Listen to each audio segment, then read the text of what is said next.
Sí, hola, buenos días a todos. Bueno, ya sabéis, soy Raquel Goñi, trabajo en la Secretaría Técnica de la Confederación Española de Alzheimer y voy a dar paso a la vicepresidenta de CEAFA y además controller jurídico de nuestra entidad, que bueno, va a hacer la presentación y bienvenida a este webinar que es sobre igualdad de género. Marilo, adelante, tiene data de voz. Sí, hola, buenos días a todas y a todos. Antes que nada quisiera agradecerles que se hayan inscrito en este webinar que está incluido dentro del programa de sensibilización en igualdad y titulado Todos somos iguales, pero unos más que otros, organizado por la Confederación Española Alzheimer y subvencionado por el Ministerio de Derechos Sociales y Agenda 2030 con cargo a la asignación tributaria del IRPF en el tramo estatal, y espero que cumplan con sus expectativas. La igualdad real de mujeres y hombres es un principio jurídico universal reconocido en diversos textos internacionales sobre los derechos humanos. La Agenda 2030 para el Desarrollo Sostenible, en su objetivo número 5, impulsa el compromiso de la comunidad internacional para el logro de la igualdad de género y el empoderamiento de todas las mujeres y niñas a través de un objetivo específico, pero también es transversal en los restantes objetivos. Nuestra sociedad sigue teniendo que hacer frente a retos fundamentales para alcanzar la igualdad que sea real y efectiva. A pesar de que la igualdad está reconocida en nuestra Constitución y en nuestro ordenamiento jurídico y de los significativos progresos hechos en los últimos años, persisten aún discriminaciones que van desde las formas más extremas, como pueden ser las que padecen las mujeres víctimas de violencia, como a las menos perceptibles, que se dan día a día en todos los ámbitos. En este sentido, es fundamental atender a colectivos víctimas de discriminación múltiple, muchas veces ocultos, como puede ser el caso de las mujeres y niñas que sufren discapacidad, dependencia o aquellas personas que las cuidan. En nuestro ámbito, como es la Confederación Española, podemos ver cómo el cuidado no remunerado no está reconocido como trabajo ni se valora a pesar de ser esencial. Si bien cada vez los hombres asumen más responsabilidades en la atención y cuidado de sus familiares dependientes, siguen siendo en materia prioritaria las mujeres las que se encargan pues, de todas las responsabilidades derivadas a las que hay que añadir, llegado el caso, pues la de su propia actividad laboral, de la atención del resto de personas que conforman la familia, del cuidado de la casa, etc. El 79% del cuidado lo realiza una mujer en los datos que tenemos internos dentro de Confeafa, frente al 26% que lo realiza un hombre, siendo el 49% prioritariamente la hija frente a los cónyuges. Pero he hecho un pequeño análisis interno de cómo se compone nuestra estructura y tomando los datos del último mapa de recursos que anualmente realizamos, arroja los siguientes datos. De las 2.237 personas que forman parte de la Junta de Gobierno, Junta Directiva de nuestra entidad de miembros, el 73% son mujeres frente a un 27% que son hombres. De las 75.975 personas que están asociadas en nuestras entidades, un 67% son mujeres frente a un 33% hombres. Y de las personas voluntarias, que son unas 4.650, el 75% son mujeres frente al 25% que son hombres. ¿Pero qué podemos hacer en nuestro colectivo? El Alzheimer y la demencia afecta de forma triple a las mujeres. Somos más, vivimos más, cuidamos más. Queda mucho camino por delante, pero estamos empezando a andarlo y hay que seguir haciéndolo. Pero bueno, ya más sin más dilación presento a la ponente, doña Artemis Uriz van den Dries, que va a ser la persona encargada de realizar este webinar. Es socia y directora de proyectos de Crisálida, licenciada en Ciencias Económicas y Empresariales por la Universidad de Deusto, tiene suficiencia investigadora en la Universidad de Deusto, grado en Psicología por la UNED, máster en Psicología General Sanitaria de la UNED y diploma de especialización de género en la Universidad Pública de Navarra. Además, es consultora y emprendedora, es experta en la medida y eclosión de la aportación de valor de las organizaciones, ayuda a minimizar el despilfarro de talento y la masa salarial. También lidera la implantación de planes de igualdad en todo tipo de organizaciones. Desde la investigación ha desarrollado una herramienta propia de medida en la aportación de valor. Está avalada y contrastada de manera empírica por más de 75 empresas. También ha desarrollado el modelo de gestión de valor que se sustenta en la medida de aportación de valor. Ha trabajado con todo tipo de empresas nacionales e internacionales, como puede ser Volkswagen Navarra o Saint-Gobain Group y un largo etcétera. Y colabora con la Confederación de Empresarios de Navarra como consultora certificada del programa La competitividad de la empresa a través de las personas.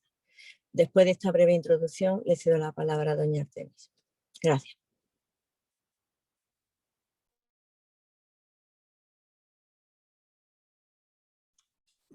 Sí, un segundito porque ahora vuelve la ponente. Sí, perfecto. Artemis, date voz ahora. Gracias. Sí, es que me he ido y me he vuelto, no sé qué me pasa. No debe estar muy fina hoy la conexión. Aparte no estoy en mi lugar de trabajo habitual porque tenía que cuadrar con una empresa y me han cedido un despacho. Así que es posible que esto nos vuelva a suceder. Perfecto, Artemis. Si quieres compartir la ponencia. Comparto la pantalla, eso es.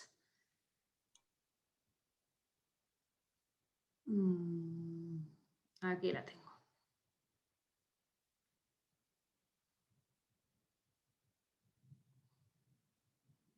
¿La veis?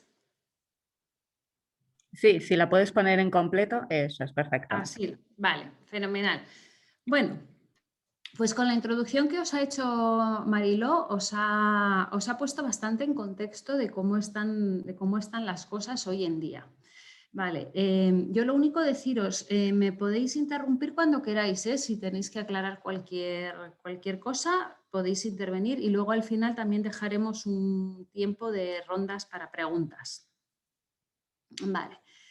Entonces, ¿por qué hemos puesto este título al webinar? Bueno, pues haciendo referencia a que sí, que se nos llena la boca con la igualdad, que todos somos iguales, que se está trabajando por la igualdad, pero es verdad que cuando incorporamos una variable adicional, aparte de la de ser mujer, incorporamos la variable del Alzheimer o de cualquier demencia, o cualquier diversidad funcional, nos encontramos con una igualdad de segunda, digamos, ¿vale?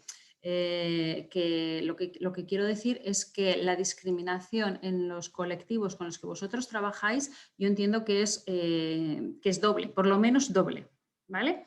Ya lo iremos viendo. Entonces, me gustaría que hicierais esta primera reflexión, ¿no? O sea, ¿qué es para vosotros la discriminación de género? ¿En qué ámbitos creéis que se presenta? Y que penséis en 3 ejemplos de la vida de vuestros abuelos, de vuestros padres, en vuestra propia vida y un poco qué pasa con las nuevas generaciones. Entonces, yo no sé si queréis intervenir o no. Sería genial que intervinierais y que pudierais poner algún ejemplo de esto. Vamos, por mí no os cortéis, ya sé que somos muchos, pero prefiero eso, que podáis participar un poco. Entonces, quien quiera poner algún ejemplo, tanto de la generación de sus abuelos, de la suya propia, o de sus padres, o de las reflexiones que os hagáis sobre las generaciones actuales, adelante.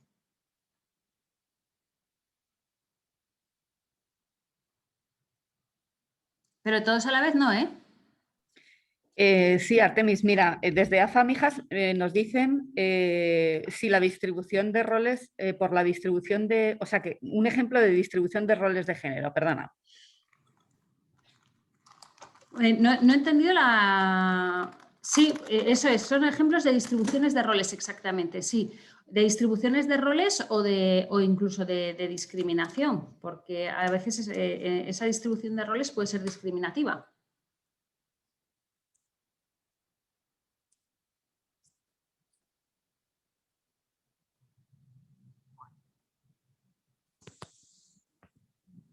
En este momento no hay más preguntas, Artemis, por si quieres continuar. Vale, pues vamos a pasar a explicar un poco la diferencia que hay entre el sexo y el género, porque muchas veces, bueno, sí, hay una confusión con estos 2 términos, ¿vale? El sexo es lo que se asocia al sexo biológico, que es el que nos es otorgado cuando nacemos, es decir, es la parte cromosómica, las mujeres tenemos 2 cromosomas X y los hombres tienen un cromosoma X y un cromosoma Y. luego puede haber alguna mutación, alguna cosa, pero bueno, generalmente es esto y esos genotipos se manifiestan en unos fenotipos que en los hombres es el desarrollo de los órganos sexuales masculinos, en las mujeres los órganos sexuales femeninos y por lo tanto luego nuestras apariencias son diferentes, ¿vale? Y eso de hecho pues nos clasifica ya nada más nacer.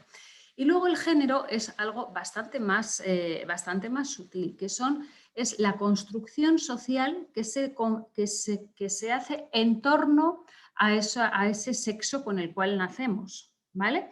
Entonces, son todas el género que no...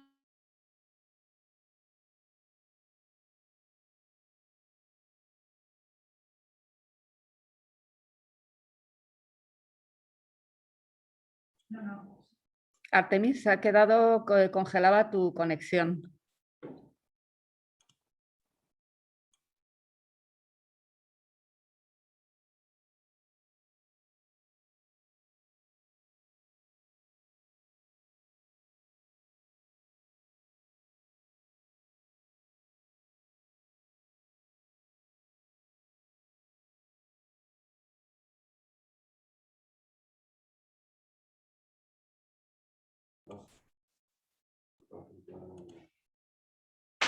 Sí, disculpad, pero ahora mismo está Artemis con la conexión congelada.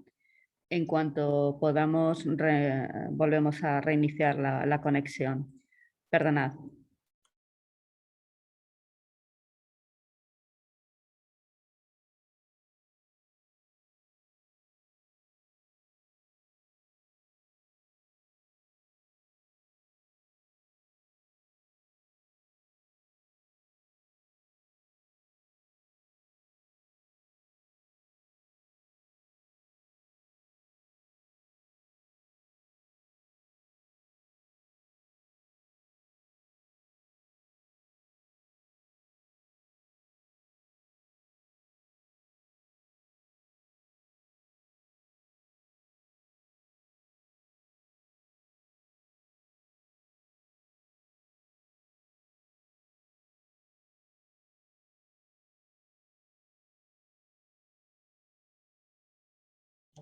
Puedes mandar un chat para que disculpen las molestias, nos tomamos 5 minutos.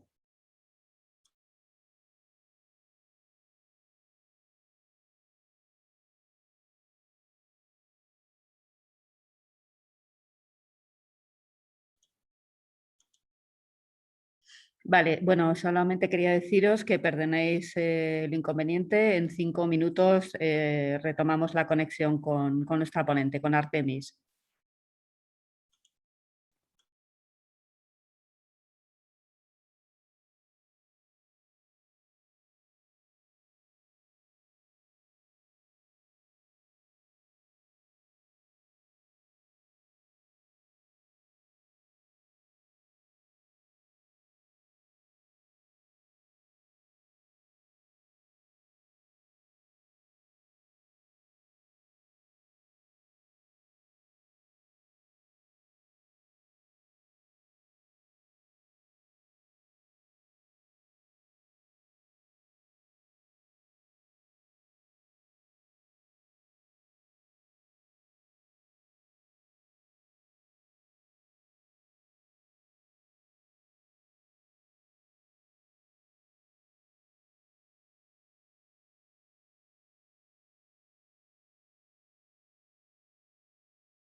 ¿Hola?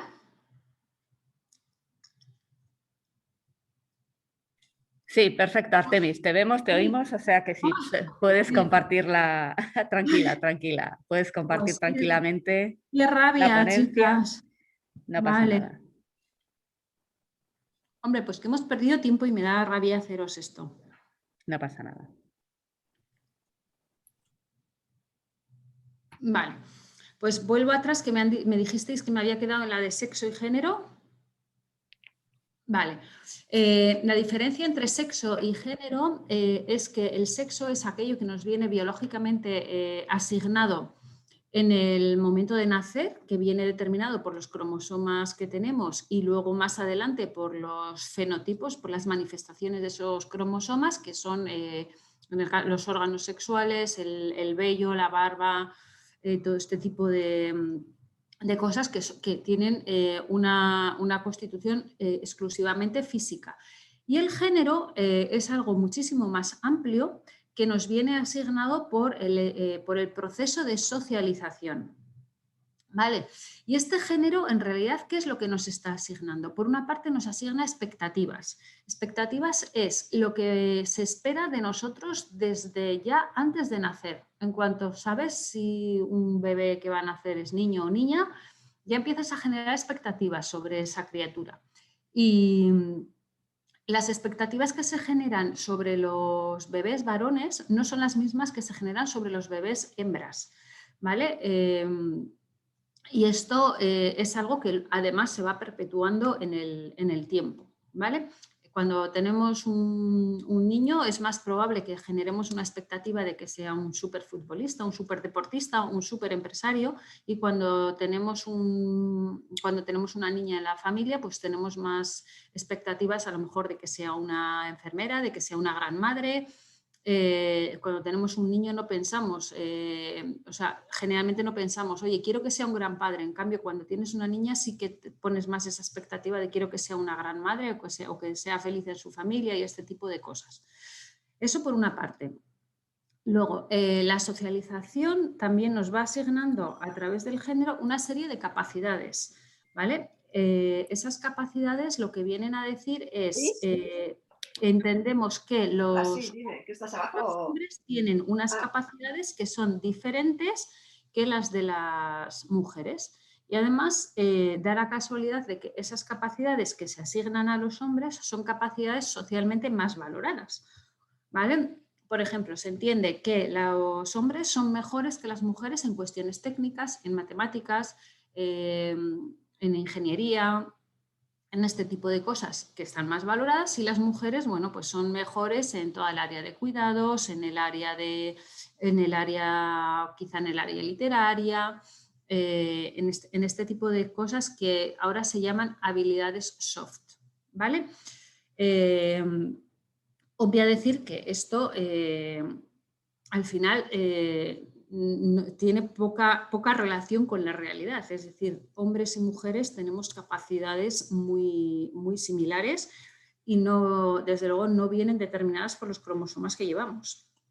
Vienen mucho más determinados porque nos creemos aquello que se nos está diciendo desde que nacemos. Obviamente, si te lo dicen desde que naces, te lo dicen tus padres, te lo va transmitiendo toda la sociedad, te lo crees y acaba convirtiéndose en realidad de tanto que lo has oído y de tanto que lo has interiorizado, ¿vale? Luego, el género también nos asigna los roles sociales, ¿vale? Los roles sociales ahora están menos marcados que hace unos años, pero sí que es cierto que siguen bastante diferenciados. El rol de una mamá no tiene nada que ver con el rol de un papá, y eso que se están acercando mucho. Pero lo que los críos tienen en mente respecto a sus padres, es que la mamá tiene un rol y el papá tiene otro rol, y son roles diferenciados dentro del hogar, son roles diferenciados en las empresas, y a los datos me remito, las reducciones de jornada que se cogen las cogen las mujeres.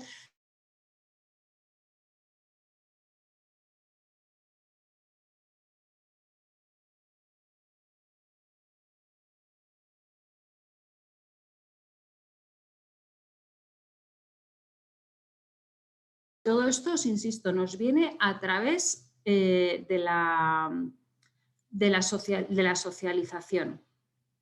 Vale. Luego, otra de las cosas que es sorprendente es que el género nos está presuponiendo una serie de valores, ¿vale? Si yo os pregunto qué valores son típicamente masculinos, pues podríamos hablar de la valentía, podríamos hablar del coraje, podríamos hablar de la iniciativa, de la osadía. En cambio, en las mujeres, ¿cuáles son los valores que se nos atribuyen automáticamente? Pues, por ejemplo, la sensibilidad, la ternura, el cuidado, ¿vale? Son conceptos como muy diferentes. Entonces, toda esta ristra de cosas que hemos hablado, las expectativas, las capacidades, los roles sociales, las pautas de comportamiento y los valores que se nos presuponen, ¿vale? Nos hacen que construyamos nuestro autoconcepto. Y aquí está la clave para realmente llegar a esa igualdad, es reformular ese autoconcepto que tenemos. Y esto es algo muy complicado, pero que se puede hacer. Entonces, es una cuestión de ir tomando conciencia en nuestro día a día, de ir viendo, oye, qué cosas estoy haciendo yo que estén marcadas por el género y que no estoy conforme. Con las que esté conforme, por supuesto, las mantengo, pero con las que no esté conforme porque me suponen algún tipo de limitación, observarlo y ver la manera de cambiarlo, ¿vale?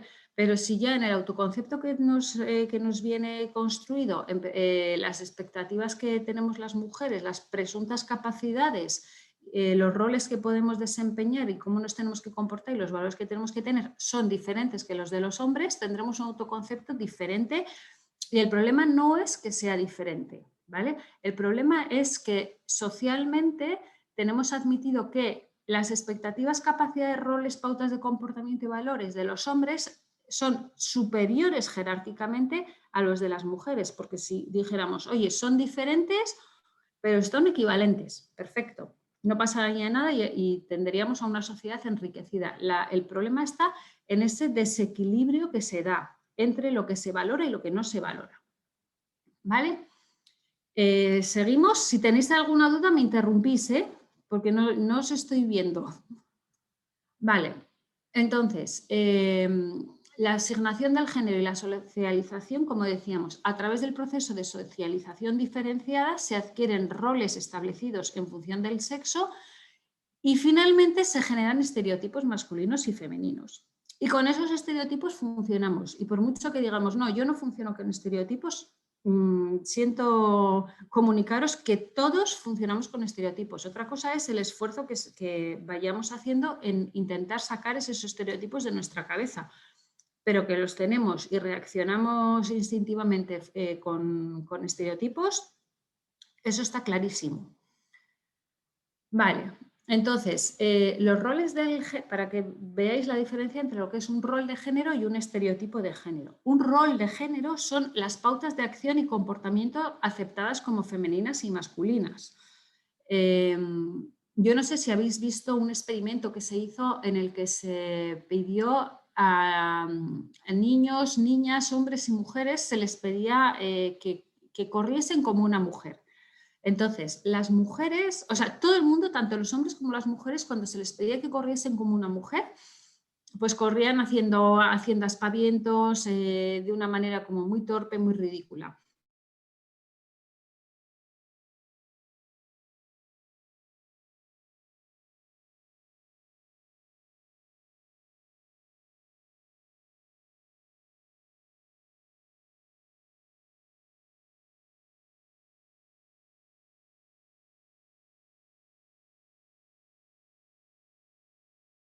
Corre como corres tú, corrías normalmente, o sea, como cualquier persona. ¿Sí?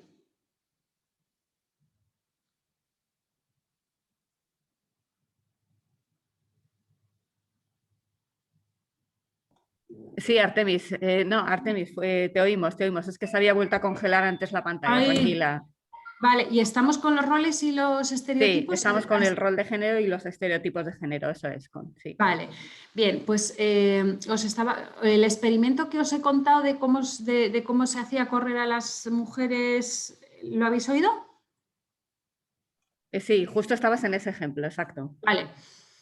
Pues entonces, cuando se les pedía que corriesen como mujeres, lo hacían con muchos aspavientos y de una manera bastante ridícula, y en cambio, cuando a las mujeres que participaron en ese experimento se les pidió que corrieron con total normalidad, es decir, sin aspavientos, sin hacer el ridículo, sin torpeza alguna, y pues cada una pues como corriera, ¿no? Entonces, que veáis que incluso las mujeres ridiculizamos o perpetuamos esos estereotipos y los tenemos y nos comportamos como tal. Entonces, el rol es el comportamiento y el estereotipo son las cualidades y las características psicológicas y físicas que una sociedad asigna a las mujeres y a los hombres.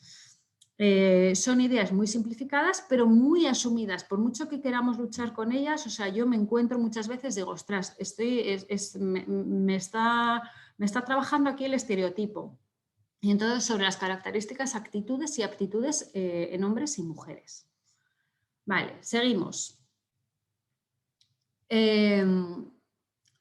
Algunas de las cosas que podemos, en las que podemos ver este tipo de estereotipos es, por ejemplo, en una reunión de trabajo, cómo se utiliza la palabra, el tono de voz, el respeto en el momento de la escucha. Yo me encuentro en reuniones de trabajo, en equipos de dirección, en juntas directivas, bueno, en todos los niveles, o sea, no quiero decir que se dé solamente en niveles altos en las organizaciones, en todos los niveles, en las reuniones, incluso en una reunión de vecinos, lo que sea, cuando habla un hombre, se le escucha más, se respeta más lo que dice y sobre todo tienen mucho más el uso de la palabra. Iros fijando y veréis, es como si nosotras no tuviéramos permiso, ¿no? De hecho, hay un síndrome que se llama el síndrome del impostor, que lo padecemos las mujeres, y es que nos parece como que si estamos diciendo algo o estamos haciendo algo, no nos lo terminamos de creer, nos parece que estamos allí engañando a alguien con nuestras capacidades, y en cambio el hombre no suele sufrir este síndrome del impostor, ¿vale? Entonces, o sea, está súper estudiado. Nos parece como que no tenemos derecho, que no llegamos a la altura y que no sabemos hacer las cosas. Y las primeras que nos limitamos somos nosotras, ¿eh? Y eso quiero que lo tengáis muy en cuenta, porque creo que muchas veces echamos balones fuera y hablamos de que los hombres nos someten y no sé qué.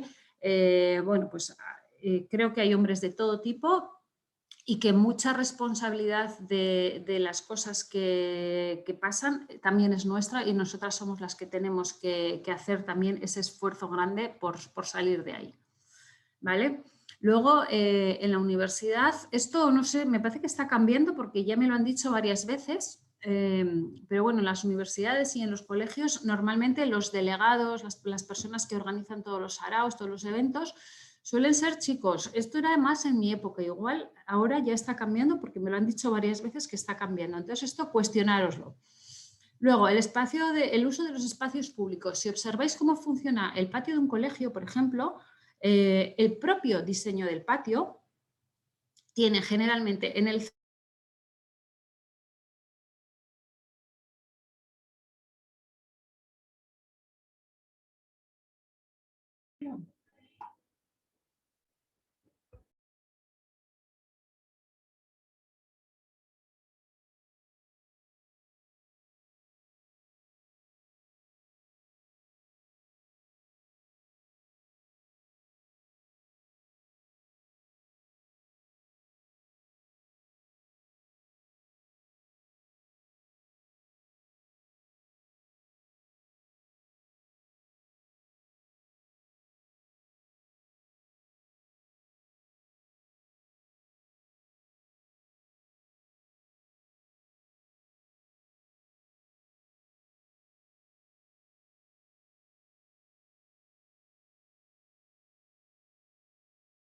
Sí, Artemis, date voz, por favor. Se me ha vuelto a ir, ¿verdad? Sí, La sí, conexión, sí. qué rabia. Bueno, estábamos con la distribución de los patios, ¿verdad? Sí, eso es. Si quieres Eso es. compartir. Ay, no estoy compartiendo la pantalla. Muy bien. No, ahora se ha ido el Se ha ido, compartir. claro. Ujú. Me lo acabaré aprendiendo el protocolo este de todo lo que se me va. Vale, ¿ahora veis? Sí, perfectamente. Vale, bien, pues entonces los patios, eso, que tienen una distribución central en torno al campo de fútbol, entonces ya se configura desde muy pequeñitos que los niños varones están en el centro del patio del colegio jugando y teniendo la actividad más intensa, la actividad física más intensa, el volumen de voz más alto, y alrededor del patio se van colocando las niñas en corros pequeños, haciendo actividades como mucho más pausadas y casi de observación a qué están haciendo los chicos. O incluso los colegios americanos que salen en la tele, ¿no? Los chicos son los que hacen los deportes y en cambio las chicas son las animadoras. Ese tipo de roles es que luego de adultos se siguen dando y es que ya desde muy pequeñitos el centro es el hombre y el complemento es la mujer. ¿Vale? Luego, pues en el lenguaje no verbal también, o sea, las posturas que habitualmente tienen los hombres, las posturas corporales, ocupan muchísimo más espacio, o sea, tienden a ser expansivas y en cambio las posturas que tenemos las mujeres suelen ser posturas muchísimo más recogidas, ¿vale? O sea, el propio uso del espacio parece como que no tuviéramos derecho a utilizar el espacio. Vale. Luego, por ejemplo, el tema de los insultos. Las connotaciones que tienen los insultos masculinos pueden llegar a ser hasta positivas, ¿vale? En cambio, los insultos femeninos no suelen tener connotaciones positivas. Un ejemplo, cuando un hombre se le dice, oye, eres un cabrón, eres un cabronazo, incluso eres un cabroncete, vale, puede ser algo negativo, pero también puede ser casi un halago, ¿no? Joder, qué cabrón, te has tirado esa tía, perdonad por el lenguaje, pero estoy replicando. Vale, en cambio, cuando a una mujer se le dice, oye, eres una golfa, te has liado con 3 tíos, ahí no hay piedad, es decir, no tiene ninguna connotación positiva. Y luego, por ejemplo, cuando algo es cojonudo, es porque está muy bueno y obviamente hace alusión a un atributo masculino. Cuando algo es un rollo, es un peñazo, es un coñazo, atributo femenino.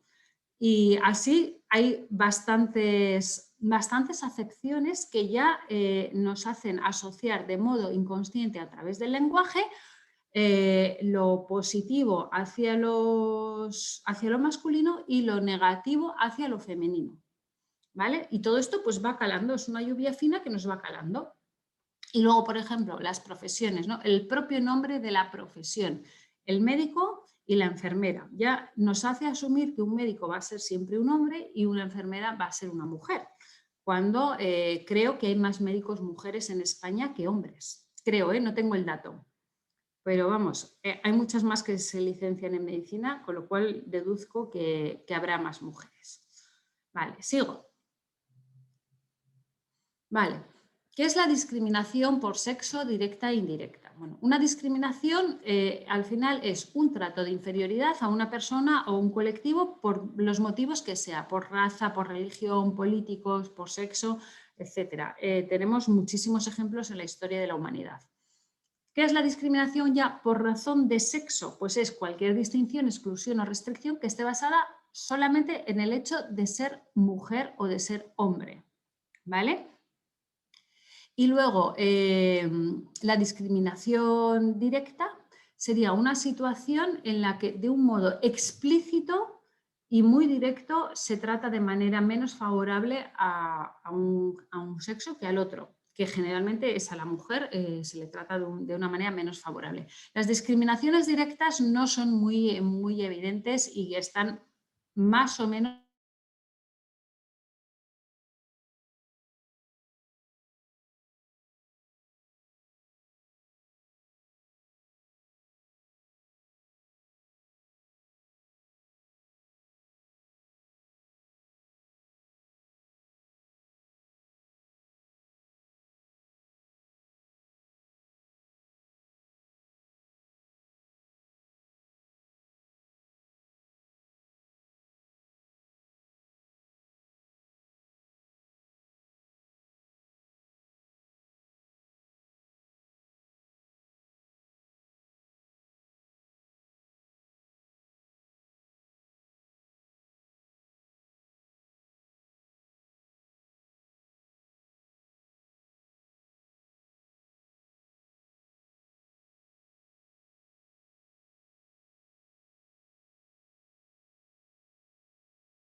Perdonar un momento, va a intentar conectarse con otra red wifi y en un minuto vuelve a entrar. Perdonad las molestias, gracias.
¿Hola? Sí, Artemis, te vemos. Vale. Ahora lo he conectado desde el móvil, Perfecto, con la sugerencia que habéis hecho. A ver qué pasa. Voy a perfecto. compartir la pantalla. Muy bien.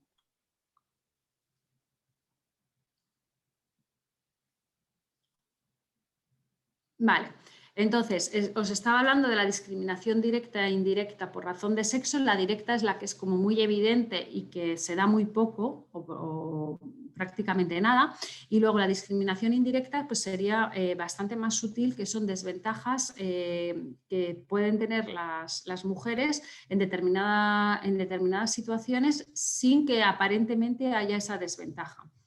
Por ejemplo, ¿os acordáis cuando bueno, y ahora también, las bajas maternales, que se supone que es una especie de privilegio que tenemos las mujeres cuando damos a luz, que tenemos allí una baja de 4 meses, que en principio dices, jo, pues es una discriminación positiva hacia la mujer porque se le dan 4 meses más de vacaciones en su vida, 4 meses además por cada hijo.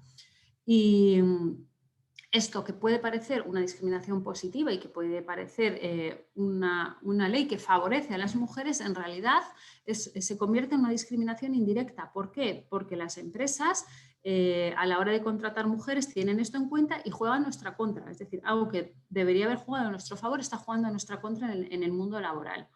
Ahora, por ejemplo, los hombres ya pueden cogerse la baja por paternidad exactamente igual que la mujer. Ahora solo falta que se convierta en obligatorio, porque hasta que no sea obligatorio para hombres y mujeres, esto no va a suponer, o sea, no va a eliminar esa discriminación indirecta. Vale. Luego, ¿qué mecanismos hay indirectos? Bueno, pues puede ser, por ejemplo, el lenguaje, ¿no? Cuando no se utiliza un lenguaje inclusivo, de una manera indirecta, al hablar en genérico masculino, se está excluyendo a las mujeres. O, por ejemplo, requerimientos innecesarios basados en estereotipos, que esto lo he visto yo en fábricas, ¿no? ¿Sabéis? En las fábricas, cuando pasan 4 horas trabajando, tienen un tiempo para poder almorzar, que generalmente son 20 minutos, y tienen unas salas habilitadas. Pues yo me he encontrado en varias ocasiones que en esas salas sí que almuerzan conjuntamente hombres y mujeres, pero que luego generalmente son las mujeres las que por iniciativa propia pues recogen las migas de pan que se han quedado en la mesa, dejan la sala recogida y barren la sala. Y en cambio los hombres no suelen tener esto y es rotatorio, pero es rotatorio entre mujeres, no entre hombres. Entonces, todo esto son mecanismos indirectos. Otro bastante claro, imaginaros que hay un plan de formación en la empresa y que se coloca la convocatoria de formación en el vestuario de hombres, pero que no se coloca en el vestuario de mujeres. Pues allí, obviamente, si la mujer, o sea, la mujer sí tendrá acceso a esa formación, lo que no tiene acceso es a enterarse de que hay esa formación, y eso es una discriminación indirecta muy flagrante. Vale. Establecer requisitos que sean de más difícil cumplimiento para las mujeres, por ejemplo, la fuerza, velocidad, etcétera. Considerar profesiones o categorías más adecuadas para mujeres o para hombres. Considerar, por ejemplo, que la mujer va a realizar mejor los cuidados o considerar que la gestión de una empresa la va a llevar mejor un hombre. Y luego, pues, establecer un nivel retributivo inferior a categorías profesionales desempeñadas por mujeres. Aquí, por ejemplo, yo hice una investigación, bueno, investigación, no se le puede llamar investigación, un pequeño análisis de comparación de convenios colectivos de sectores feminizados y sectores masculinizados, y concretamente comparé 3 sectores. Comparé el sector del metal, el sector de la hostelería y el sector de las empleadas de hogar, ¿vale? Entonces, si el de empleadas de hogar ni siquiera llegaba a ser un convenio colectivo, ¿vale? O sea, no tienen convenio colectivo ya para empezar, es una manera de invisibilizar a este colectivo. La hostelería es un colectivo súper feminizado y si tú contabas los días que se podía coger de permisos retribuidos, los días y las horas, una persona que trabajara en el sector del metal o una persona que trabaja en el sector de hostelería, estábamos hablando de doble y mitad a lo largo de un año, ¿vale? A más que los salarios eran un 30% más altos en el sector del metal que en el sector de la hostelería, a niveles iguales, pero son ya 2 convenios colectivos de un sector masculinizado y feminizado donde tienen muchas mejores condiciones laborales el sector del metal que el sector de la hostelería. Esto no quiere decir que en el sector del metal a un operario se le vaya a pagar más que a una operaria, eso no sucede. Pero sí sucede que las mujeres trabajamos principalmente en sectores peor pagados que los hombres. Y en CEAFA eso supongo que lo tenéis bastante claro, porque estáis en un sector altamente feminizado, el sector social es un sector muy mal remunerado. Vale. El acoso sexual, el acoso por razón de sexo y la violencia de género, bueno, pues el acoso sexual son comportamientos físicos o verbales de naturaleza sexual para atentar contra la dignidad de la persona. El acoso por razón de sexo es aquel que se produce por el hecho, o sea, también va a atentar contra la dignidad de la persona, pero es por el hecho de ser mujer, ¿vale? Es decir, ahora os pondré algunos ejemplos. Y la violencia de género, que también es un capítulo muy interesante, es cuando ya realmente hay una agresión mayor. O sea, la violencia de género es la parte más grave de toda la escala. Vale. ¿Qué tipos de violencia de género podemos encontrar? Hay más que estas, o sea, hay más tipos de violencia de género. La primera que nos viene a la cabeza es la de la mujer que tiran por el balcón o que asesinan a navajazos. Bien, esto es una violencia de género, pero esto es la violencia física y es la parte ciertamente más llamativa, pero yo no diría que es la más grave. No quiero decir que una muerte no sea grave o que una paliza no sea grave, pero una mujer maltratada físicamente que le dan una paliza, si ella psicológicamente todavía está fuerte, se sale más fácil, o sea, los procesos luego de normalización psicológica en terapia son más fáciles y más alcanzables cuando la violencia ha tenido una expresión física que cuando no la ha tenido, porque la expresión física es la que te permite darte de bruces con el hecho de que te están maltratando. Las demás son más sutiles y te llevan a cuestionarte a ti misma. Y eso es mucho más peligroso, ¿vale? La violencia psicológica es cuando una persona constantemente está denigrando a la otra. Tú no sabes hacer esto lo has limpiado mal, no te ocupas bien de tus hijos, tu trabajo no vale para nada, siempre estás haciendo el tonto. Este tipo de cosas no tiene por qué ser tan directo como lo estoy diciendo yo, Puede ser perfectamente imaginaros una mujer que va a cambiar la bombilla de la casa y que va de una lámpara y que coge el marido o la pareja y le dice, quita que tú esto no sabes, o quita ya lo hago yo. Ese quita ya lo hago yo, depende del tono en el que se emplee, al final lo que le está transmitiendo a la mujer es, tú no vales para esto y yo en cambio sí valgo. Me pongo en un plano de superioridad, ¿vale? Eso es una violencia psicológica y aquí tenemos que estar muy atentos porque esa violencia psicológica afecta directamente a nuestro autoconcepto y a nuestra autoestima. Y eso es un daño del que cuesta mucho recuperarse. O sea, yo tengo pacientes que están en estas situaciones de violencia psicológica y es muy difícil reconstruir, lleva mucho tiempo reconstruir este tipo de cosas, ¿vale? Violencia sexual. Violencia sexual es el no respeto al no de mantener relaciones sexuales, aunque sea dentro de la pareja, ¿eh? O sea, yo no estoy hablando de violaciones, estoy hablando dentro de una misma pareja que si el hombre le dice a la mujer, oye, quiero tener relaciones, o se insinúa, no hace falta que sea explícito, y la mujer no le apetece y le dice que no y que él sigue insistiendo, incluso utilizando el chantaje emocional, o es que ya no me quieres, es que ya no te atraigo, estás con otro. Eso es violencia sexual, ¿vale? La violencia económica es cuando la económica y la patrimonial van muy ligadas, las explico juntas. Es cuando el varón asume la responsabilidad financiera del hogar.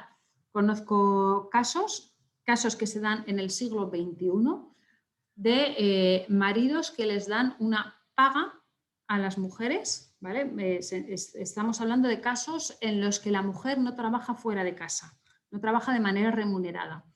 Entonces el marido le da, por ejemplo, conozco un caso que a mí me heló la sangre cuando me lo contaba la mujer, el marido le daba 40 euros a la semana y con eso la mujer se tenía que apañar para hacer la compra, para todo, ¿vale?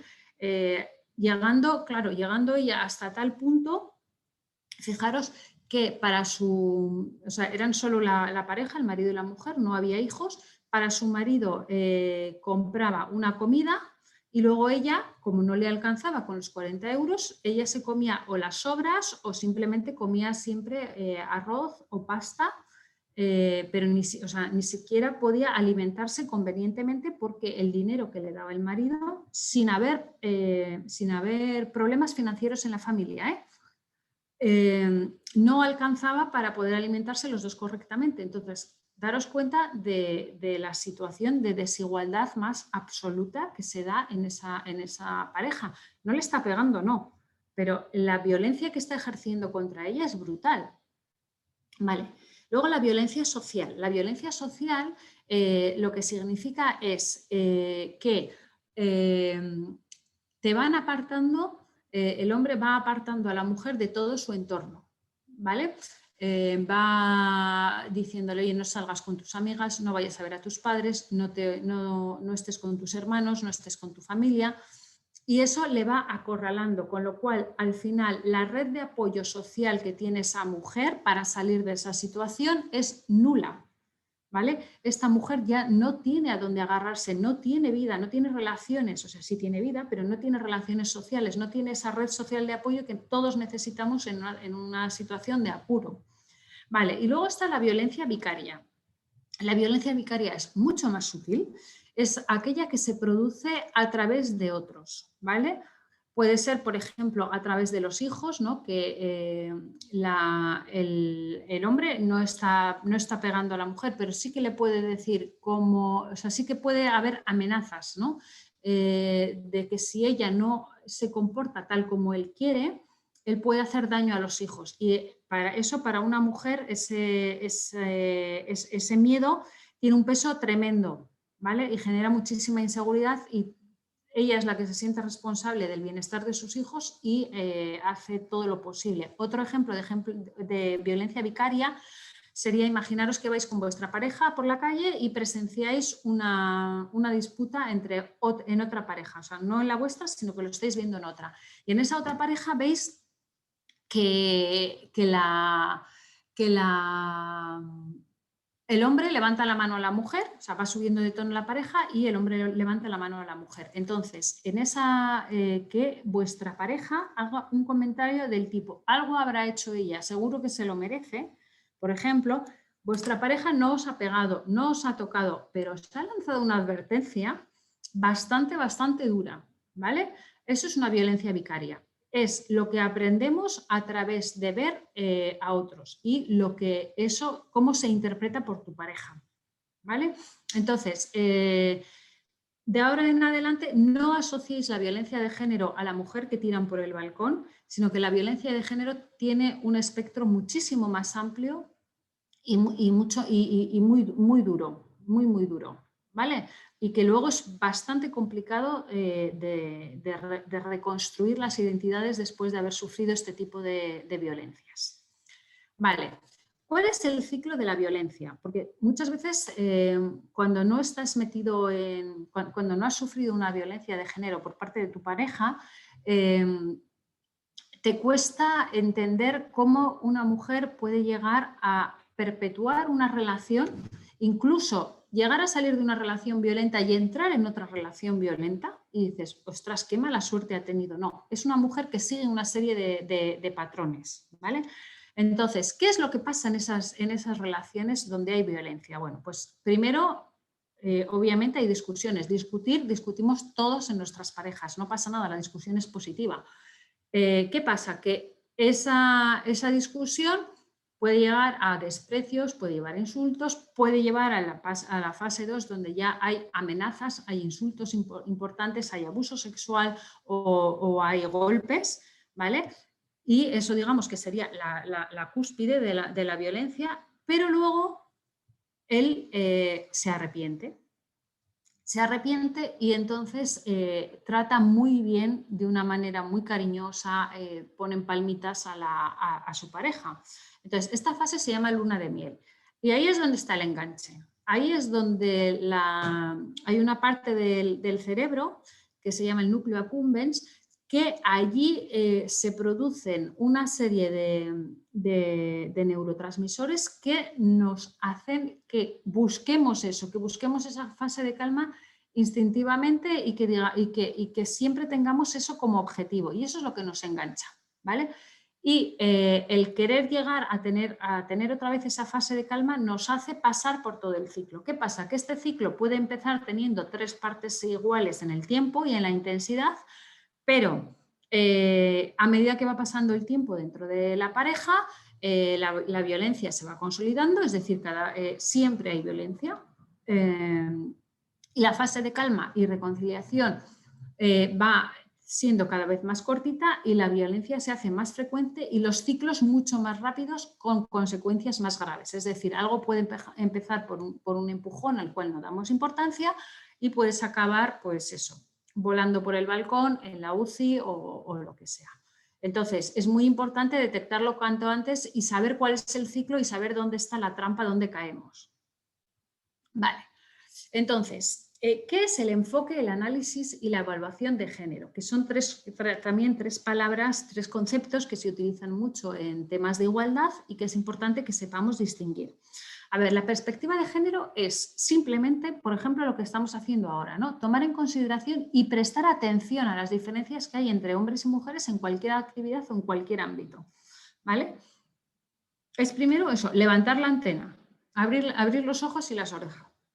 Luego, el análisis de género es estudiar, o sea, una vez que ya tenemos la antena levantada, decimos, bueno, ahora vamos a pasar a estudiar las diferencias de condiciones, necesidades, índices de participación, acceso a recursos, desarrollo, control de la riqueza, poder en la toma de decisiones, etcétera, entre hombres y mujeres debidos a los roles tradicionalmente asignados, ¿vale? Que es lo que nos hace que haya ese desbalance.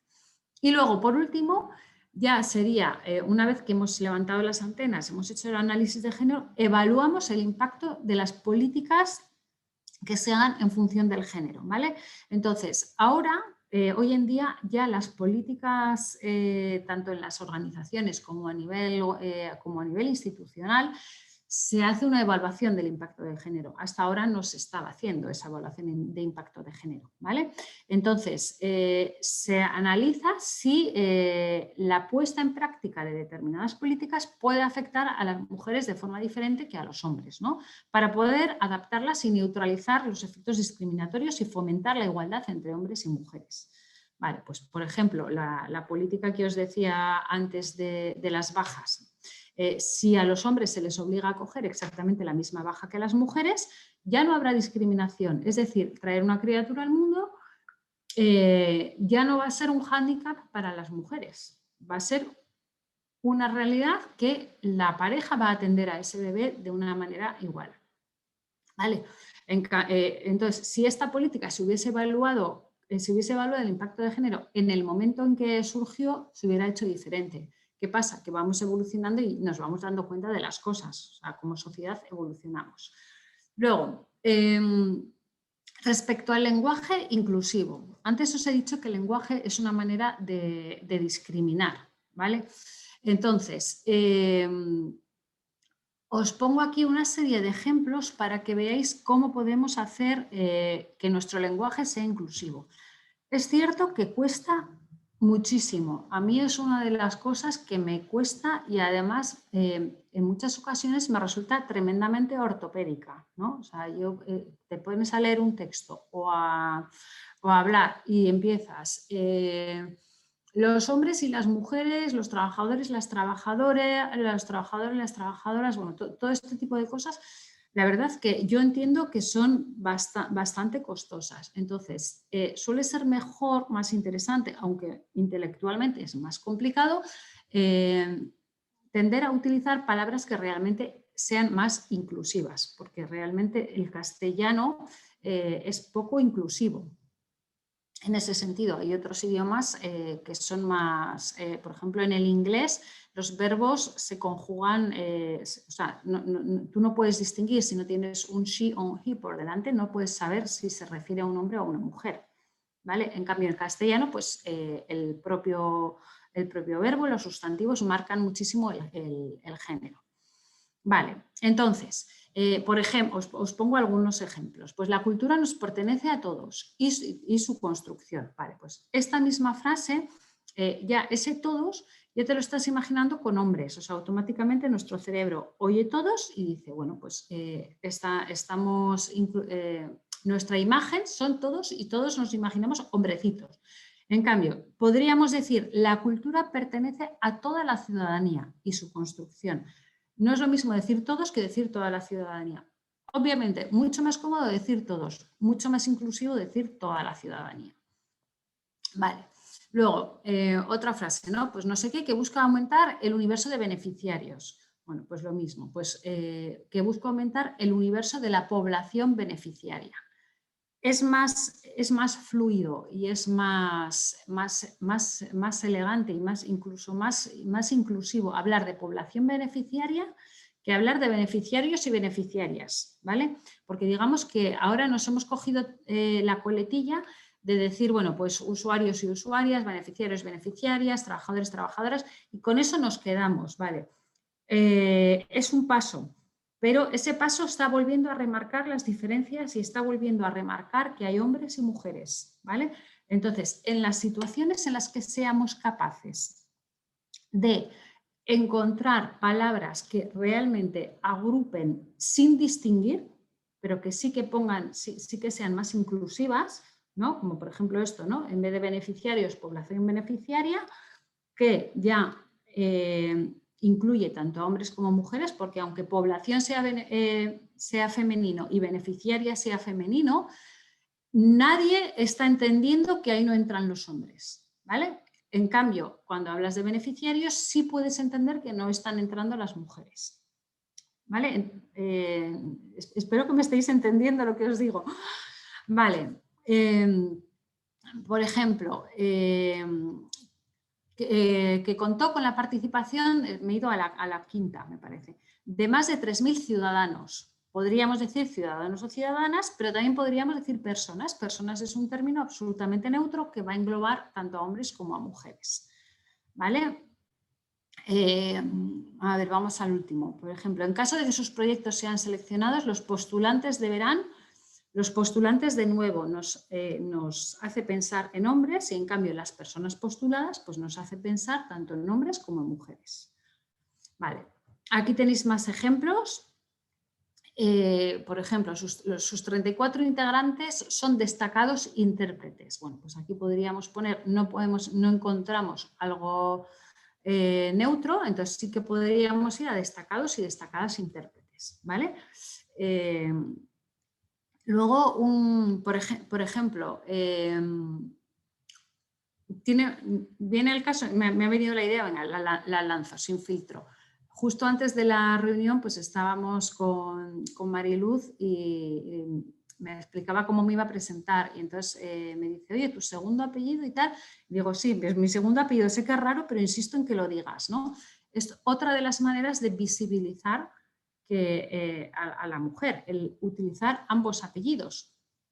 Y países que hasta ahora no estaban utilizando ambos apellidos, como pueden ser, bueno, casi todos los países europeos, con estas nuevas corrientes de igualdad, están empezando a utilizar y a visibilizar el apellido de la madre. No digo en primero o segundo lugar, pero desde luego el visibilizarlo es una manera de reconocer la autoría de la madre, ¿vale? Bueno, pues eso, aquí tenéis un montón de ejemplos, como la presentación os llegará, pues los vais viendo, no me detengo. Entonces, seguimos con el lenguaje, ¿no? Aquí ya de una manera quizá un poco más estructurada, antes os he puesto ejemplo. Uso de pronombres y determinantes sin género. Bueno, pues sustituir el, los, aquel y aquellos por ejemplo, por qué, quién, quiénes y cada. Por ejemplo, el que suscribe. Pues puedes poner el que suscribe o la que suscribe y ahí ya sí que estás determinando el género de una manera muy clara. En cambio, si pones quien suscribe, ya no estás determinando el género, ya lo estás ocultando, ya no estás presuponiendo que hay un hombre o una mujer detrás. Los que cumplan los requisitos. ¿Vale? Los que cumplan los requisitos ya estamos en cierto modo focalizando a que van a cumplir los requisitos varones. No tiene por qué. Quienes no cumplan los requisitos ya está absolutamente incluyendo a hombres y mujeres. Por ejemplo, los postulantes deberán portar carpetas. Bueno, cada postulante deberá portar carpetas. ¿Veis? Son pequeños cambios en el lenguaje que lo que nos permiten es que estén incluidas tanto las mujeres como los hombres en las frases de una manera totalmente indistinta. Y este tipo de cosas, al final el lenguaje conforma nuestro cerebro. Y si vamos conformándolo de una manera, a través de un lenguaje neutro, luego nuestros pensamientos también irán yendo hacia lo neutro, ¿vale? Por ejemplo, sustituir el artículo 1 por alguien o cualquiera, ¿no? Cuando uno lee las listas de admisiones, ¿vale? Cuando alguien lee las listas de admisiones o cuando cualquiera lee las listas de admisiones. El 1, de nuevo, nos hace pensar en masculino y alguien o cualquiera no implica, no está señalando de una manera implícita ningún género, ¿vale? Evitar el uso de adverbios con marca de género, ¿vale? Incluso cuando los sustantivos son neutros se puede omitir el artículo. Por ejemplo, pocos artistas no cuentan con una beca o muchos artistas cuentan con una beca. La frase es un poco raro. Entonces, puedes poner la minoría de artistas, entonces la minoría de artistas ahí tienes englobados a mujeres y hombres. Cuando son pocos parece que estás hablando de hombres. Vale. Evitar el uso de las, los para incluir a las mujeres, es lo que os decía, ¿no? Que esto se hace muy ortopédico a la hora de hablar y sigue subrayando que existen dos géneros, ¿vale? Entonces, por ejemplo, podríamos usar las personas jóvenes en vez de las mujeres y los hombres jóvenes o las y los jóvenes, o la población en vez de los hombres y las mujeres, las personas participantes en vez de mujeres y hombres participantes, ¿vale?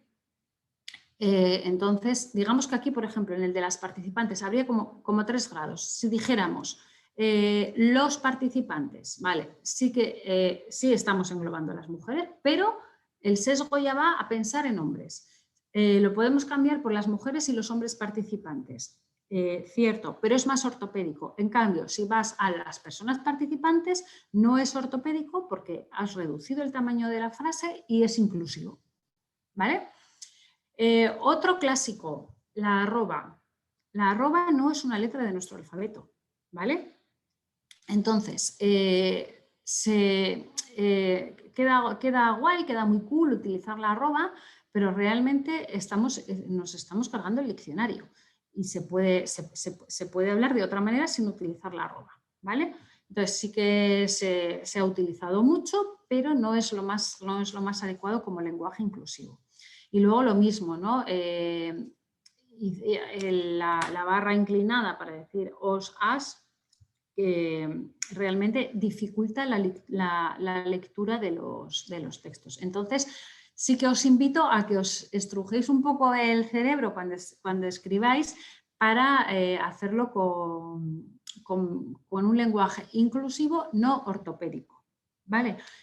Cuesta mucho, o sea, a mí personalmente me cuesta muchísimo porque te vas a algo automático y ya está, pero hacer el ejercicio es bastante interesante porque luego acaba conformando la realidad, aquello que leemos y aquello que escribimos.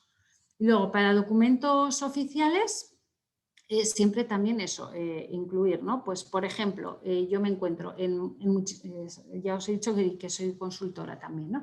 Entonces, me encuentro muchas veces con que, oye, ¿quién es el director de esta empresa? Primero, ¿por qué estamos presuponiendo que es un director?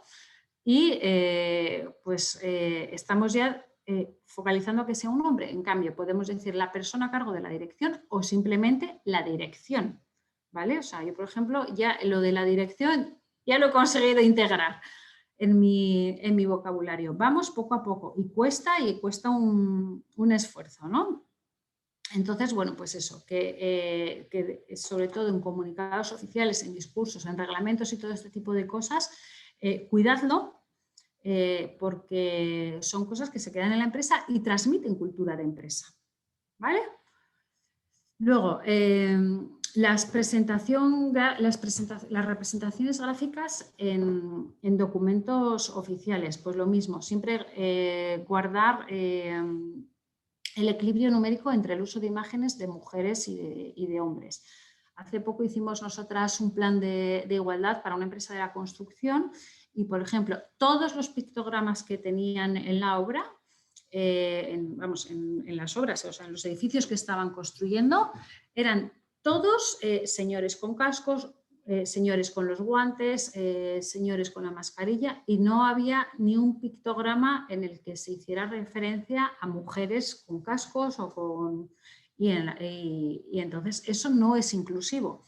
Obviamente el mundo de la construcción es un mundo tremendamente masculinizado, pero si queremos lograr la igualdad, también a través de las imágenes tenemos que tener ese cuidado, no solamente a través del lenguaje, ¿no? Con lo cual, siempre buscar que exista el equilibrio entre hombres y mujeres, incluso en el tamaño de las imágenes que se utilizan, o sea, que no se nos vaya la pinza y, por ejemplo, pongamos el tamaño de una imagen de un hombre muy grande y el de la mujer muy pequeñito o viceversa, ¿vale? Porque aquí no se trata de coger y que el péndulo vaya al extremo contrario, porque estaríamos perpetuando el error en otra dirección, ¿vale? Y luego también, igual que os estoy diciendo, entre hombres y mujeres, pues la sociedad también cada vez tiene mayor diversidad en cuanto a religión, cultura, estatura, color de piel y todo, pues todo lo que pueda reflejar la diversidad está bien, porque reflejarlo en pictogramas, en documentos oficiales o lo que sea, es una manera de integrar a toda la sociedad, ¿no? Lo mismo pasa con el edadismo. Parece que la sociedad, todo el mundo tiene que ser joven, guapo y esbelto, y la sociedad es algo muchísimo más complejo y muchísimo más interesante que si todo el mundo fuera joven, guapo y esbelto. Vale, entonces, bueno, pues aquí también os dejo un apéndice con un montón de ejemplos en el cual vais a ver formas en las que podéis utilizar, un pequeño diccionario para que podáis ver cómo utilizar el lenguaje. Entonces, aquí os lo dejo y ya lo iréis viendo. Luego,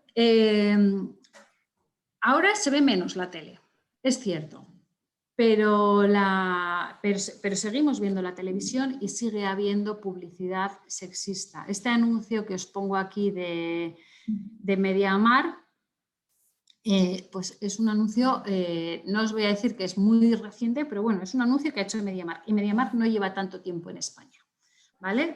Veis que obviamente tiene unas connotaciones sexistas importantes y hay muchísimos anuncios. Con cascos.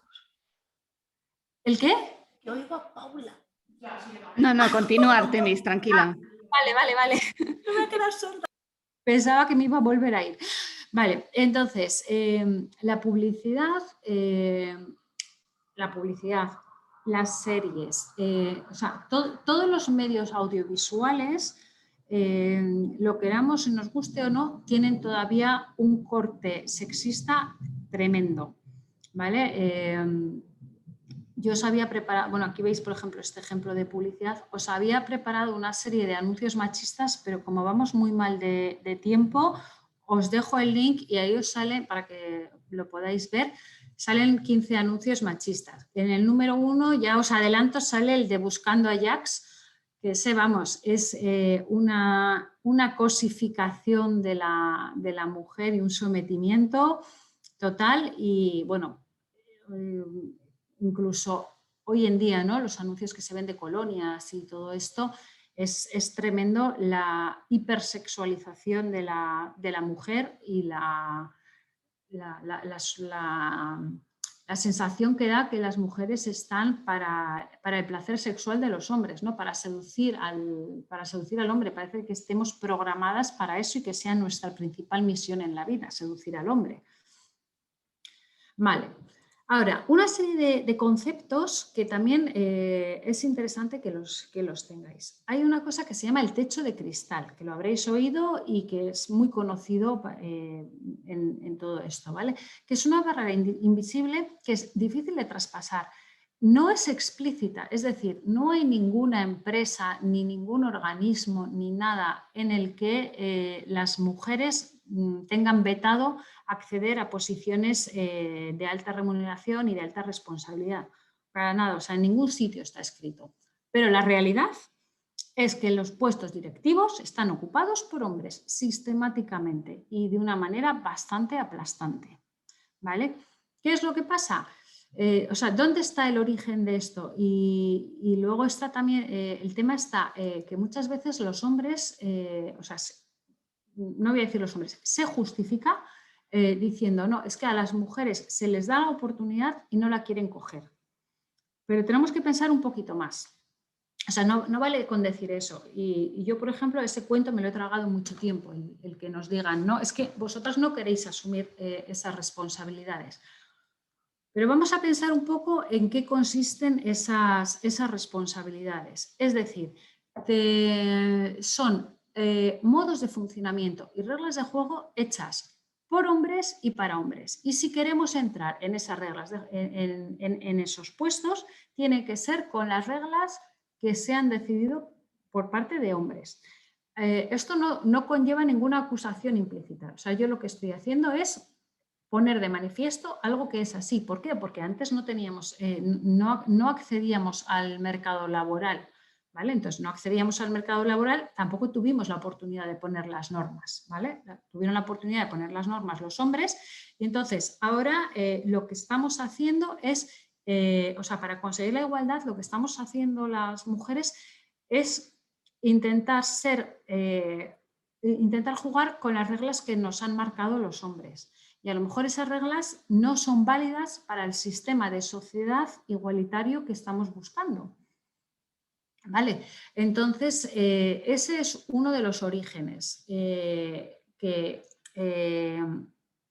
también hay muchos hombres que te dicen, no, es que vosotras preferís no hacer una carrera y cuidar de vuestra familia. Vale, primero, no tienen por qué ser cosas excluyentes. Tú puedes hacer una carrera profesional y cuidar de tu familia, siempre y cuando haya una corresponsabilidad. ¿Vale? Entonces, trabajar, por una parte, nosotras tenemos que trabajar el tema de por qué pensamos que la responsabilidad de la familia es nuestra y no es de nuestros cónyuges, en el supuesto de que tengamos cónyuge o pareja o lo que sea. Pero ¿por qué? ¿Por qué a nosotras sí nos pesa la responsabilidad y a ellos no les pesa la responsabilidad? ¿Por qué en un hogar parece que un hombre que pone la lavadora es un superhéroe y en cambio no es y en cambio no se ve como algo normal? O sea, en esa lavadora os aseguro que siempre hay ropa del hombre y de la mujer.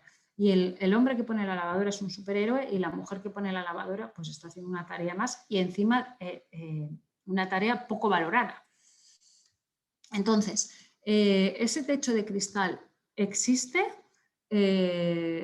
y yo creo que el origen real de todo esto es que son reglas hechas por hombres y para hombres y que además nosotras llevamos ese lastre de que pensamos que la responsabilidad de los cuidados es exclusivamente nuestra, ¿vale? Entonces, bueno, pues ahí tenemos un problema a batir y unas reglas a ir transformando. Otro término que se utiliza mucho en igualdad, el suelo pegajoso, ¿vale? Una cosa es que dices, vale, voy ascendiendo pero no puedo llegar hasta arriba. Un problema bastante más grave es ese no poder despegarte de tu realidad. Entonces, por ejemplo, el primer nivel serían las dificultades que encuentran las mujeres para abandonar la esfera de lo privado, de la casa, o sea, para poder salir de su casa a trabajar fuera de casa y a trabajar de una manera remunerada. ¿Vale? O sea, hay dificultades porque como rol tenemos asignado el cuidado de la familia, tanto de nuestros hijos como de nuestros mayores, no nos olvidemos, aquí parece que solo tenemos hijos, pues que cuando dejas de criar a tus hijos tienes que empezar a cuidar de tus padres, con lo cual no hay ninguna edad en la que estés exenta de responsabilidades. O sea, yo lo veo en todas mis amigas. Hace 20 años estábamos cuidando niños, estábamos cuidando bebés y ahora empezamos a estar cuidando padres. Dices, bueno, ¿y a mí cuándo me toca? ¿Vale? Entonces, eso es un suelo pegajoso que nos ancla mucho al entorno doméstico. ¿Vale? Una vez que una mujer ha accedido al mundo de trabajo, volvemos a encontrar otro suelo pegajoso, que es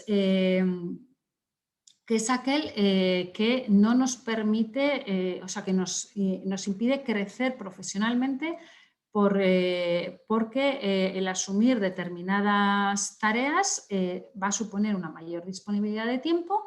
También se presupone que hay determinadas tareas que nosotros no somos capaces de hacer, como por ejemplo organizar, mandar, liderar. Y entonces todo esto nos dificulta más el crecer profesionalmente. ¿Vale? Entonces, bueno, pues esto es lo que hay. Y hay un tercer concepto que es lo que se llama las paredes de cristal o los muros de cristal, que son los que se dan entre diferentes disciplinas. Me vais a entender perfectamente. Por ejemplo, todo el mundo de lo social, antes ha dado Mariló los datos, 70 y pico % de personas que trabajan en el mundo de lo social son mujeres. Vale, ¿qué pasa? El mundo de lo social está bastante peor remunerado que el mundo de la empresa privada normal, ¿vale? Entonces, eso es lo que se llama un muro de cristal, es decir, entre sectores hay poca transversalidad. Luego, ya dentro de una organización, imaginaros una organización, sector metalúrgico, súper masculinizada, con normas de funcionamiento masculinas y tal, ¿qué ocurre? Que los puestos vinculados a ingeniería técnica, a diseño, a producción, a direcciones de producción, a mandos medios, todos estos son puestos ocupados por hombres en un porcentaje elevadísimo. O sea, no os podéis hacer una idea. En cambio, recursos humanos, calidad, cada vez más finanzas, son puestos que sí, ahí las mujeres pueden estar. Entonces, ¿qué ocurre? Que es muy difícil ese trasvase de unas áreas de la empresa a otras áreas de la empresa o de sectores. O sea, sí que es cierto que las mujeres estamos entrando más en sectores masculinizados, pero que a los hombres les está costando mucho entrar en sectores feminizados. ¿Por qué? Porque se gana menos dinero y incluso dentro de las empresas, los puestos de dirección, o sea, el puesto de dirección que peor remuneración tiene sistemáticamente en todas y cada una de las empresas es la dirección de recursos humanos. La dirección de recursos humanos es el puesto que tiene más porcentaje de mujeres en las organizaciones. Daros cuenta. Y este concepto es el que se llama el muro de cristal o la pared de cristal. ¿Vale? Y todo esto está basado en datos. O sea, esto no son ya percepciones que a mí me parecen, no, estos son datos reales que existen y que demuestran que las cosas son así. Vale. Entonces, la brecha salarial, hablando en plata, porque tanto se habla de brecha salarial y dices, bueno, pues a ver, ¿qué hay detrás de todo esto? Entonces, bueno, pues en el 2020 en España el salario medio es de 24.000 euros al año, ¿vale? Pero esta cifra cambia en función de la edad, cosa que lo entiendo, es decir, cuando vas siendo más mayor tienes más experiencia y se te paga más y en función del sexo, lo cual ya empieza a desencajarnos, ¿vale? Entonces, la diferencia entre hombres y mujeres se manifiesta desde el principio, ¿vale?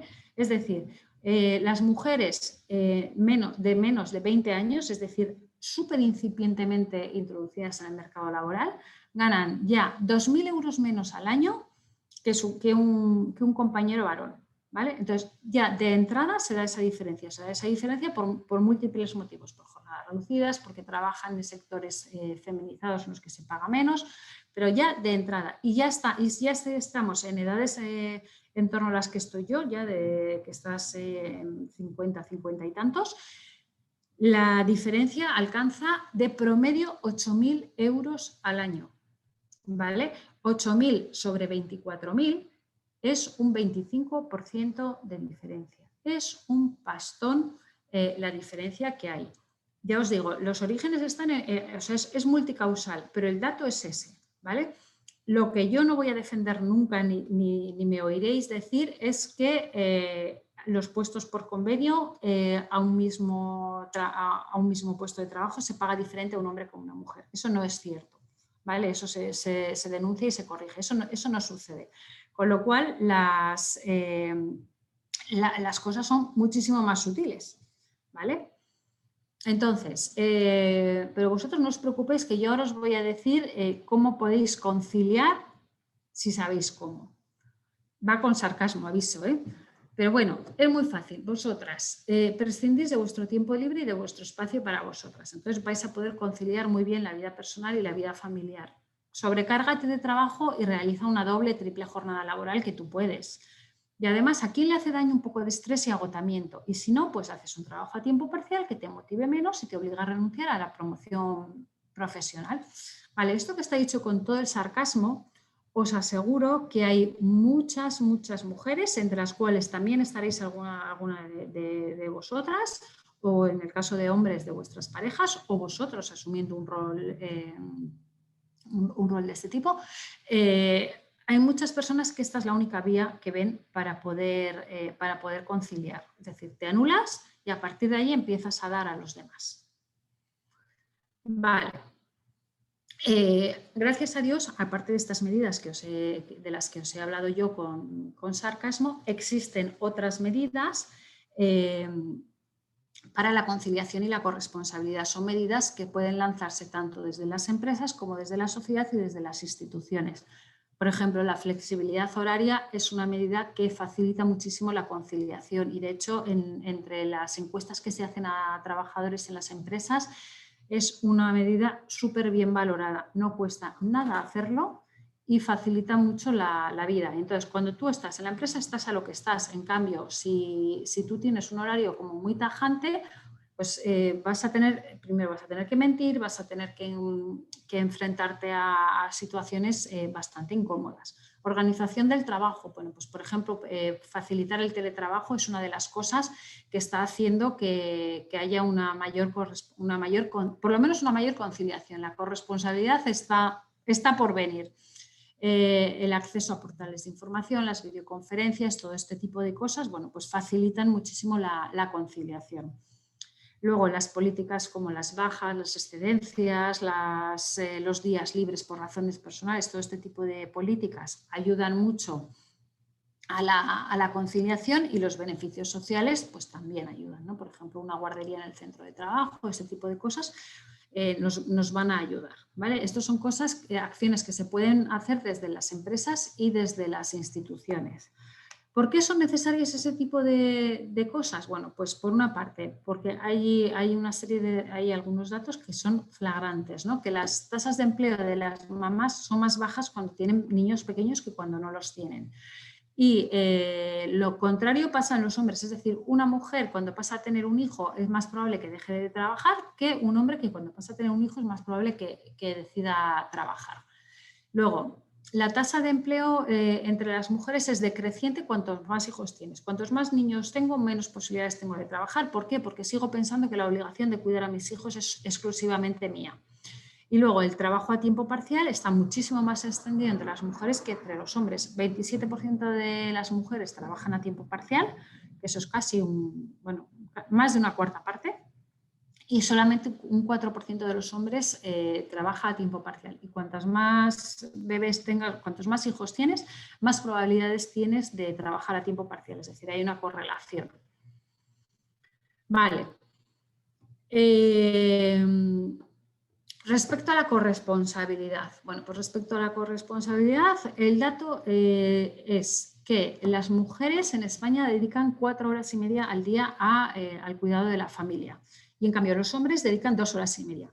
Y esto se agrava cuando esa diferencia de 2 horas entre lo que dedican las mujeres y lo que dedican los hombres al cuidado de la familia y el hogar, se agrava cuando vives en pareja, ¿vale? Es decir, el primer dato está sacado teniendo en cuenta que hay muchas personas que viven solas, solas o familias monoparentales, y cada vez hay más, que en los casos en que conviven una pareja, hay un trasvase de horas de la atención a la familia y al hogar que va del hombre hacia la mujer.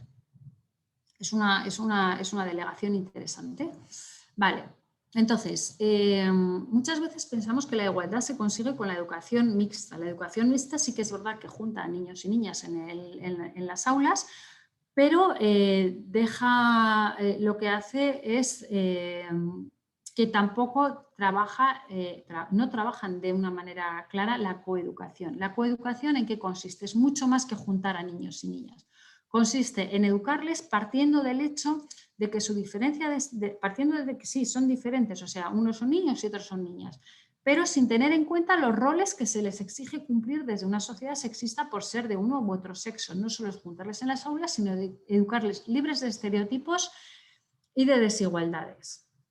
Y luego, además, un apunte que os quería hacer por hacer honor a la verdad, es que hay cada vez más estudios que indican que la segregación por sexo en las aulas, es decir, aquello que había hace un montón de años, ¿no? Que los chicos iban a unas aulas y las chicas a otras, puede ser beneficiosa, no para los hombres, pero sí para las mujeres, porque me refiero a la parte laboral. Laboralmente luego son mujeres que hacen muchas más carreras técnicas y que van haciendo y que luego tienen carreras profesionales bastante más poderosas que las carreras que tienen los hombres. O sea, que las carreras que tendrían esas mismas mujeres si hubiesen ido a un colegio mixto. Entonces, yo ahí dejo el dato. También os digo que este análisis viene, estos estudios vienen de Estados Unidos. Yo no sé en nuestra cultura cómo saldrían estos estudios. Vale, entonces, ¿qué implica la coeducación? Pues, por ejemplo, visibilizar a las mujeres en la historia. La historia siempre se nos ha contado a través de los logros de los hombres y no se pone foco en los logros de las mujeres. Educar hacia la independencia económica y la autonomía personal de la mujer. hacer una orientación profesional sin sesgo de género y aprender la igualdad y desaprender la desigualdad, que es bastante complicado porque lo tenemos muy metido. Vale, ¿qué es la transversalidad? Bueno, pues la transversalidad es tener en cuenta el impacto del género en todo, es decir, no solamente, no pensemos que solo es en la familia o que solo es en el trabajo, no, o sea, toda la sociedad, absolutamente todo tiene impacto, el género tiene su impacto. Entonces, que todas las cosas que vayamos observando y que vayamos intentando cambiar, tenemos que ver que sean transversales, que toquen a todo, ¿vale? ¿Y qué es el empoderamiento? Pues es la toma de conciencia del poder que individual y colectivamente ostentan las mujeres y que tienen que ver con la recuperación de la propia dignidad o de la autoestima o del autoconcepto de las mujeres como personas. Y obviamente tiene un aspecto individual, es decir, si nosotras individualmente no trabajamos, tener claro qué queremos, saber dónde queremos llegar, sentirnos bien con ello y tomar las decisiones que queremos, ser libres y tomar decisiones, no sentirnos culpables, que ahí sí que somos unas maestras en sentirnos culpables. Si no hacemos todo ese trabajo no vamos a transformar nada. Pero además hay un aspecto colectivo, es decir, colectivamente hay que conseguir logros sociales, políticos y económicos. Hay un término que acuñó Marcela Lagarde, que es la sororidad, que es la hermandad, la confianza, la fidelidad, el apoyo y el reconocimiento entre mujeres para construir un mundo diferente, para aquello que os comentaba, ¿no? de realmente cambiar las reglas. Si queremos un mundo más igualitario, tendrán que ser reglas que hayamos construido entre hombres y mujeres, no solamente que nosotras nos adaptemos a las reglas de los hombres. ¿Vale? Bueno, aquí os pongo rápidamente un poco cómo se hace un plan de igualdad, ¿vale? Que un plan de igualdad al final es en una empresa, en una organización, poner los medios para que haya igualdad de género dentro de esa organización. Entonces, ¿cómo se hace? Bueno, pues lo primero que se hace es rápidamente un diagnóstico de igualdad, ver cómo está la igualdad en la organización. Ese diagnóstico es muy importante que sea participado, que participen todas las personas de la organización. O sea, no puede ser un brindis al sol, que lo haga la dirección y diga, no, aquí tenemos muchísima igualdad, venga, sigue circulando. No, hay que ver cómo lo está viviendo la organización. Y una vez que se hace ese diagnóstico es cuando se proponen acciones y esas acciones hay que pormenorizarlas, es decir, hay que tratarlo igual que se trata cualquier protocolo de calidad, cualquier protocolo de producción, de rechazos, lo que sea. Es decir, tiene que ser una parte importante dentro de las políticas de la organización. Vale, y luego, ¿qué pasa con la demencia? Que yo os decía nada más iniciar el webinar que yo entiendo que hay una triple discriminación cuando hay doble seguro y triple en muchísimos casos. ¿Por qué? Porque la demencia se asocia a vejez, ¿vale? Entonces, ¿qué ocurre con las mujeres con Alzheimer? Bueno, pues primero, sufren una discriminación por ser mujeres, ¿vale? Bien, hasta ahí vamos empates.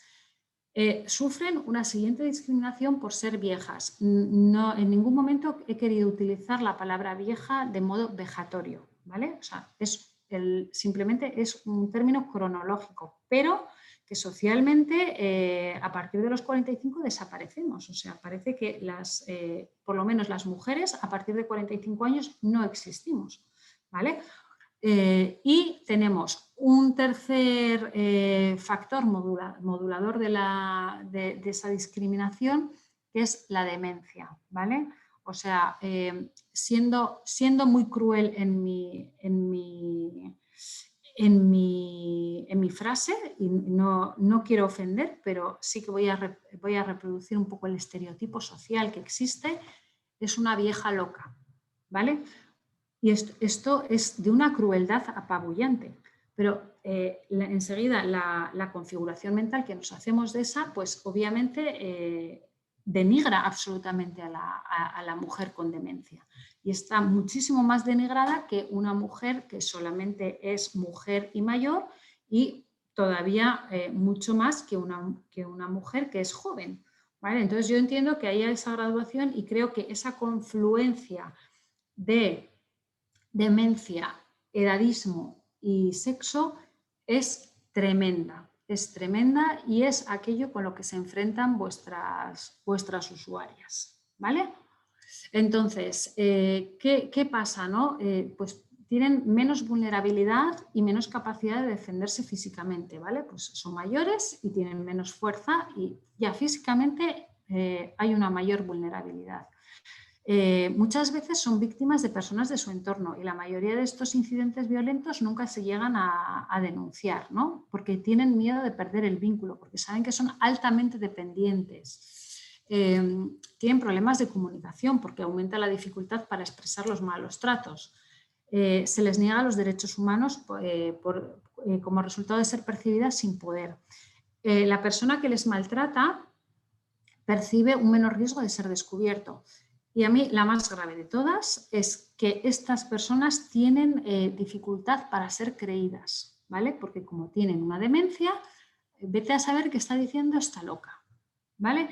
Y esto es una realidad a la que se enfrentan las mujeres con demencia y lo conoceréis infinitamente mejor que yo, ¿vale? Porque trabajáis con estas personas día tras día.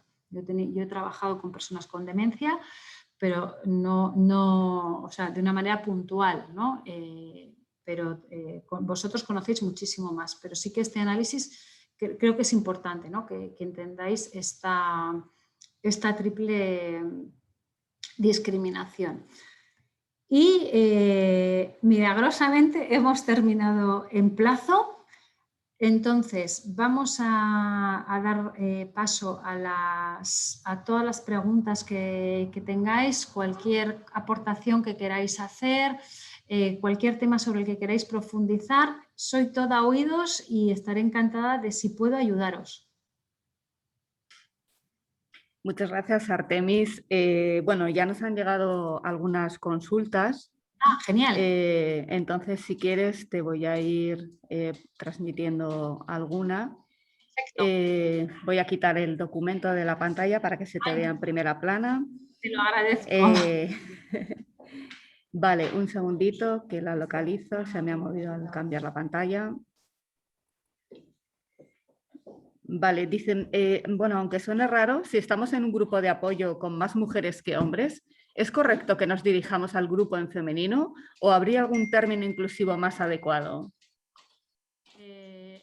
A ver, aquí luchamos contra la RAE, ¿vale? Sí que ha habido corrientes diciendo que si hay más mujeres habría que dirigirse en femenino, pero lingüísticamente no es correcto. Entonces es mejor intentar utilizar esos términos neutros que os decía, ¿no? Entonces, pues en vez de utilizar vosotros o vosotras, pues utilizar el quiénes, siempre intentar utilizar términos neutros, ¿vale? Y huir también un poco de esa ortopedia de las trabajadores, trabajadoras, porque es un peñazo. Gracias, Artemis. Mira, te paso otra. Vale, me dicen, para conciliar, ¿deberían obligar a hacer alternativas las visitas médicas con menores y mayores en lo que sería una pareja? Es una pregunta difícil de contestar. Es que, claro, cuando tú hablas de obligar, suena como muy agresivo, ¿no? Lo que pasa que, a ver, yo os voy a contar un poco lo que sucede en sociedades que tienen más tiempo andado en esto. Por ejemplo, pues la sociedad holandesa, ¿no?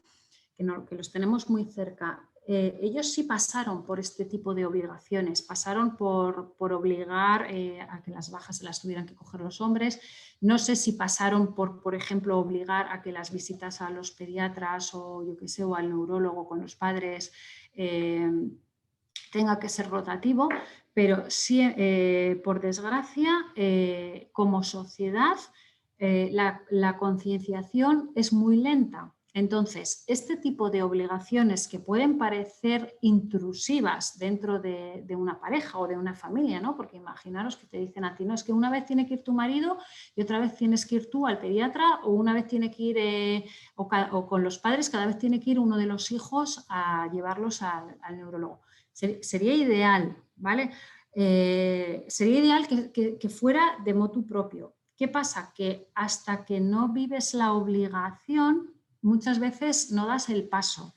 Entonces, sé que suena feo decirlo, pero realmente es un mecanismo que funciona. La obligatoriedad funciona. Y es más, os voy a poner un ejemplo que es, sabéis que hoy en día 1 de cada 2 parejas se divorcia. Hasta hace 15 años las custodias sistemáticamente se daban a las mujeres y desde hace bien poco las custodias se dan compartidas, ¿vale? Entonces eso en cierto modo, o sea, de una manera indirecta, está obligando a que los hombres se hagan cargo de los hijos durante el mismo periodo de tiempo que las mujeres, ¿vale? Hay muchos que hacen una delegación hacia sus padres, lo que quieras, pero los hombres que están aceptando, o sea, que están asumiendo de manera responsable su custodia, están disfrutando, primero están poniendo en valor el trabajo que antes hacía su exmujer, punto 1. Y punto 2, están disfrutando como locos de ejercer su paternidad, ¿vale? Entonces, les ha venido por imposición, pero ahora lo valoran. Entonces, todas estas cosas que sean, o sea, todas las cosas que sean imposición no tienen por qué ser malas, es que en realidad es bueno. Para la mujer es bueno, para el hombre es bueno, para los hijos y es bueno, en este caso, si hay que cuidar personas mayores, que es lo que vosotros estáis acostumbrados, es bueno también para las personas mayores, porque es muy duro que siempre recaiga en una persona ese cuidado y especialmente cuando son personas con Alzheimer, que es una enfermedad terrible, ¿vale? Entonces, yo sí veo la obligatoriedad como una vía de evolución social, pero es una opinión, ¿eh? Gracias, Artemis. Una nueva pregunta. Me dicen, ¿el hecho de que los puestos de dirección estén ocupados por hombres puede suponer un obstáculo para la implantación de políticas y planes de igualdad en las organizaciones? ¿Cómo conseguimos sensibilizar a estos directivos? Vale, de hecho, o sea, es absolutamente cierto que los puestos están ocupados por hombres, que eso imposibilita o dificulta mucho que se pongan planes de igualdad en las empresas. ¿Qué ha pasado? De nuevo, obligación legal. Ahora todas las empresas de más de 50 personas están obligadas a poner un plan de igualdad. Un plan de igualdad no te lo registran si tú no has hecho una formación de sensibilización mínima de 6 horas, ¿vale? Sé que es una gota en el océano, pero es un primer paso para que en las organizaciones se empiecen a implementar acciones que lleven a la igualdad. Y de nuevo estamos desde la obligatoriedad, si no, no se haría. ¿Vale? Y de hecho yo tengo, nosotras hacemos planes de igualdad y nos llaman muchas empresas diciéndonos, oye, mira, que es que me ha caído este marrón, hazme algo rapidito, barato y que no tenga que hacer nada. Allí también los agentes de igualdad tenemos nuestra responsabilidad social, ¿vale? Yo a esos clientes les digo que llamen a otro consultor, yo no les voy a hacer el plan de igualdad. Y se lo digo así, así de claro. Yo no te voy a hacer un cortapega, no te voy a hacer algo para que salgas del paso porque mi profesionalidad y mi ética me lo impiden. Y las personas que tienen esa formación y esa convicción van a hacerlo de este modo. O sea, también tenemos esa labor de concienciar y es complicado y te rebaten con muchísimos argumentos. Pero bueno, yo creo que las cosas están empezando a dar ese pequeño cambio. Y de nuevo es a través de la obligación. Por desgracia es así. Es que claro, o sea, si tú estás cómodo en tu posición, o sea, ¿para qué vas a salir? ¿Para qué vas a estar más incómodo? ¿Para qué te vas a enfrentar a lo desconocido porque otro esté mejor? Es que no tiene lógica, o sea, somos humanos. Entonces, hasta que no se nos obliga a hacer estas cosas, es como el cinturón de seguridad, hasta que no se multó, hasta que no fue obligatorio, la gente iba sin cinturón de seguridad y salva vidas. ¿Vale? Y la igualdad lo mismo, la igualdad es rentable, la igualdad es positiva para la sociedad en su conjunto, ¿vale? Especialmente para las mujeres, pero para la sociedad en su conjunto, para los hombres también es súper positiva, ¿vale? Gracias, Artemis. Vale, nos hacen la siguiente pregunta. Dice, me gustaría saber cómo abordar situaciones de violencia de género donde una de las personas de la pareja tiene Alzheimer. En concreto, me gustaría saber qué hacer si se está ejerciendo este tipo de violencia hacia una usuaria. Vale, lo primero es denunciar. O sea, si hay violencia hay que denunciarlo. Hay que hacer primero medidas, medidas urgentes, ¿no? O sea, porque el tener conocimiento de esto y no decirlo es un problema. Entonces, allí puedes ir al médico y el médico tiene la obligación de denunciar. El terapeuta también, o sea, si hay algún psicólogo en la organización, el psicólogo también tiene la organización de ponerlo en conocimiento del organismo que haya en vuestra comunidad que se encargue de los temas de violencia de género. Pero sí, lo primero denunciar, porque sabéis que esto, sabéis en qué puede acabar y que también son personas especialmente vulnerables. Y luego... Luego el tema, claro, el tema con personas que tienen Alzheimer, tenemos el hándicap de que la reconstrucción es prácticamente, o sea, como psicóloga os hablo ahora, es prácticamente imposible esa reconstrucción ya de una persona de edad avanzada con Alzheimer que ha sufrido una violencia de género. Entonces, por lo menos que deje de sufrirla. Muchas gracias, Artemis. Vale, nos dicen, ¿podrías de forma resumida indicar qué obligaciones tenemos en materia de igualdad según los reales decretos publicados en octubre 2020 y qué plazos hay? Sí. A ver, empresas de más de 100 personas ya tienen la obligación de tener implantado un plan de igualdad. De hecho, ya debería estar implantado desde el mes de marzo. Empresas entre 50 y 100 personas tienen hasta marzo del 2022 para registrar su plan de igualdad, con lo cual, con las fechas en las que estamos, yo ya recomendaría el ir formando la comisión negociadora, que la comisión negociadora consiste en representantes de los trabajadores, representantes legales de los trabajadores, ¿vale? Y representantes por parte de la empresa. Se forma la comisión negociadora, empezáis a hacer el diagnóstico, tenéis también obligación de hacer auditoría retributiva, que está la obligación, pero no están los mecanismos oficiales de protocolo de cómo se hace. Entonces, cada organización se busca un poco la vida. O sea, nosotras, por ejemplo, hacemos este tipo de cosas y son protocolos complejos, ¿vale? Una cosa es la auditoría y otra cosa es el registro, pero si te metes en plan de igualdad tienes que hacer auditoría retributiva, que es bastante complejo. Ahí sí os recomiendo que pidáis ayuda. Pueden ayudaros las asesorías laborales, consultorías especializadas, igual que el plan de igualdad se puede hacer muy bien internamente. La parte de la auditoría retributiva, por higiene dentro de la organización y por complejidad del tema, suele ser mejor buscar una ayuda externa. Vale, eso para las de más de 50.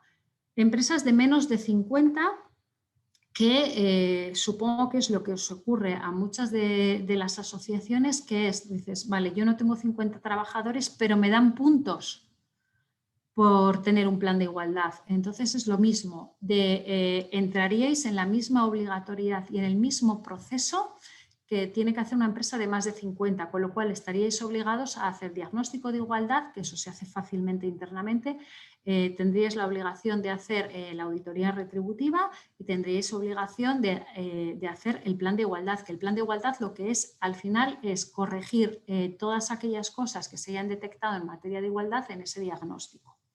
¿Vale? Y todo ello negociado con esa comisión negociadora. ¿Qué os pasa en muchas asociaciones? Intuyo que no tenéis representantes legales de los trabajadores, con lo cual tenéis que pedir, tenéis que coger vuestro convenio colectivo al que estéis adscritos, ver quiénes son los sindicatos más representativos, los sindicatos firmantes de ese convenio, por escrito hacer una solicitud al sindicato y decirle, oye, voy a poner en marcha mi plan de igualdad, necesito que me mandes una persona para negociar, una persona o más para negociarlo. Y ellos tienen la obligación de contestarte. algunos mandarán, en la mayoría de los casos no os mandarán a nadie, pero que os lo den por escrito, oye, no te voy a mandar a nadie, y entonces cuando ya te dicen no te voy a mandar a nadie, podéis trabajar con personas de la organización, unos que representen a la organización y otros que representen a la parte, o sea, unos que representen a la dirección de la empresa y otros que representen a los trabajadores, a las personas trabajadoras de esa organización, y así es como podéis lanzar ese plan de igualdad. Con lo cual, todos los que queréis hacerlo por subvención, por puntos, tenéis hasta marzo del 22 para hacerlo, o la prisa que se os imponga según los concursos a los que queréis concurrir. Pero sí, tenéis que hacerlo y registrarlo, que no se os olvide registrarlo. Es muy fácil el registro, o sea, es un trámite, pero o sea, tenéis que hacer las dos cosas.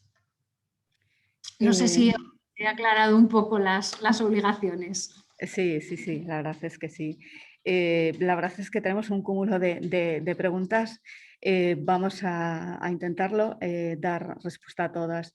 Mira, me dicen, para elaborar un plan de igualdad en la fase 1 de puesta en marcha del proceso de elaboración del mismo, debe intervenir ¿Sí? la representación legal y o sindical de los trabajadores. Dice, nosotros somos una asociación con solamente 2 trabajadores. En nuestro caso, la representación legal de los mismos puede ser ejercida por los propios trabajadores.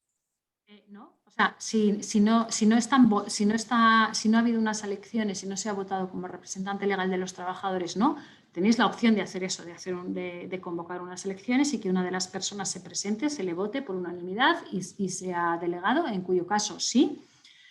Pero si no, aun siendo 2 personas, tenéis que ver a qué convenio estáis adscritos y escribir al sindicato y decirle, oye, somos una organización de 2 personas, queremos hacer el plan de igualdad, esperar, tienen 10 días para contestaros. Si en 10 días no os han contestado, entonces sí podéis, guardad todos los documentos de que no os han contestado, de que habéis escrito, o sea, todo esto guardadlo, porque es un justificante de que vosotros habéis intentado llamar a los sindicatos que no os han hecho caso, y entonces sí podéis, una de las 2 personas, decir, bueno, yo represento a la empresa y yo represento a los trabajadores, y lanzar vuestro plan de igualdad internamente, y ese plan tiene validez para ser registrado.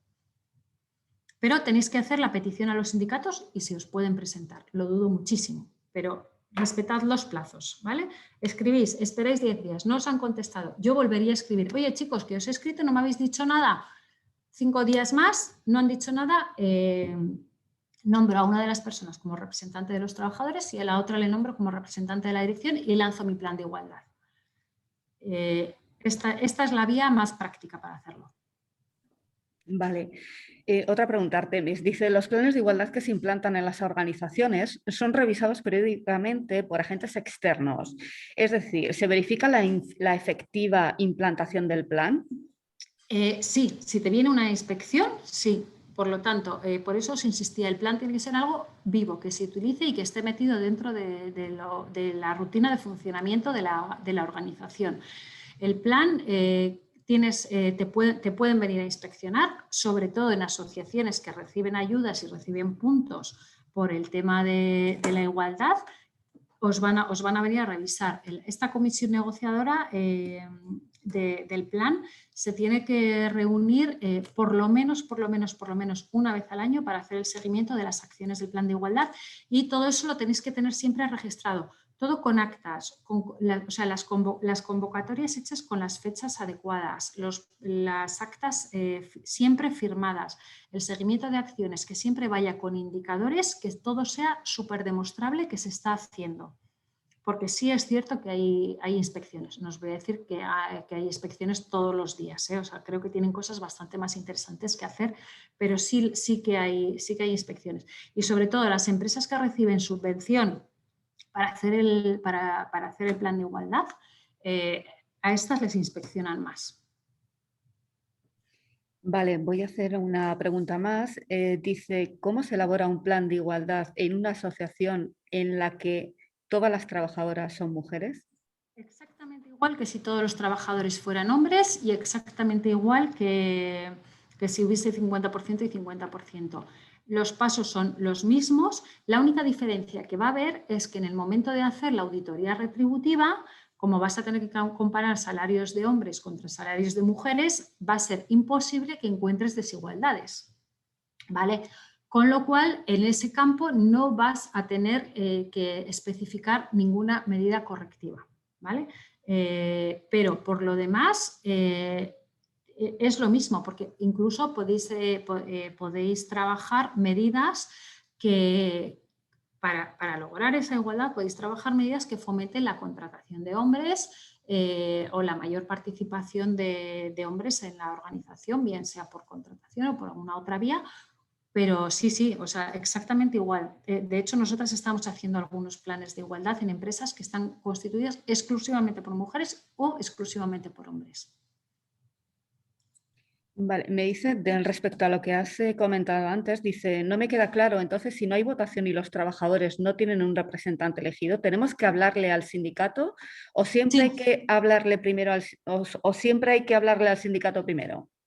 A ver, si tenéis representación de los trabajadores, no tenéis que llamar al sindicato, ¿vale? Os apañéis con lo que tenéis.